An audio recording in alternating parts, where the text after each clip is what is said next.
काल आदित्य ठाकरेंचं भाषणही खूप गाजलं.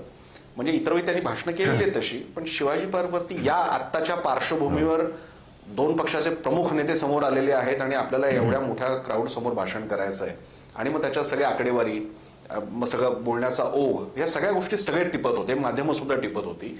आणि काल आदित्य ठाकरे हे म्हणजे बाकी सगळे तर कॅप्टन असेल, पण आदित्य ठाकरे त्या अर्थानं मॅन ऑफ द मॅच ठरले कालच्या भाषणाचे. तर आपल्या मुलाला म्हणजे मला ते दिवस आठवतात. मी ते कव्हर करायला होतो त्या मेळाव्याच्या वेळी तलवार दिली होती युवा सेनेचे अध्यक्ष म्हणून स्वर्गवासी बाळासाहेब ठाकरेंनी आदित्य ठाकरेंना. त्याच्यानंतर बराच काळ ते कधी सभांमध्ये नाही बोलायचे, मेळाव्यात नाही बोलायचे ते, आणि आज हा क्षण आहे. कसं वाटतं? मी म्हटलं ना, कौतुक पण आहे, अभिमान पण आहे, समाधान आहे की बघा, मी आजपर्यंत गेल्या काही मुलाखतीमध्ये म्हटलेलं आहे, आम्ही एकत्र का आलो तर तो संयुक्त महाराष्ट्रापासूनचा इतिहास आपल्याला पाहावा लागेल. कारण त्याही वेळेला गुजरातचा डोळा मुंबईवरती होता.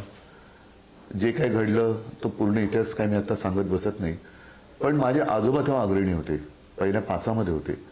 संयुक्त महाराष्ट्र समितीची स्थापना म्हणा, सगळ्या पक्षांनी एकत्र येऊन निवडणूक लढवणं म्हणा, आणि एक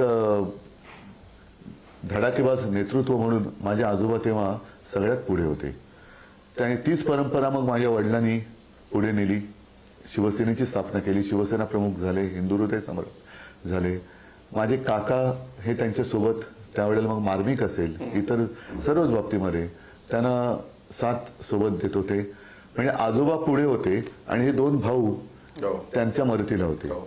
आज आता इतर जे कोणी दिग्गज होते तेव्हा, म्हणजे एस.एम. जोशी होते, आत्रे होते, डांगे होते, माधवराव बागल होते, हे सगळे अनेक नावं घेता येतील. आज तसं कोण राहिलेलं नाहीये. आणि आमच्या रक्तामध्ये महाराष्ट्र प्रेम, मराठी प्रेम आहे. राजकारण करणारे खूप असतात, पण राजकारण कशासाठी करतोय, मला का पाहिजे सत्ता, ह्या गोष्टीचं उत्तर कोणाकडे आहे का? की नुसतीच मला सत्ता पाहिजे लोकांना पिळून टाकायला, त्याच्यासाठी नाही. तर हे स्वत्व, जो एक आत्मविश्वास मराठी माणसामध्ये शिवसेना प्रमुखांनी चेतवला, जे एक आत्मबळ ज्याला म्हणतो, त्याची जाणीव करून दिली, तीच आता आम्ही या मराठी माणसांच्या अंगामध्ये करून देतो.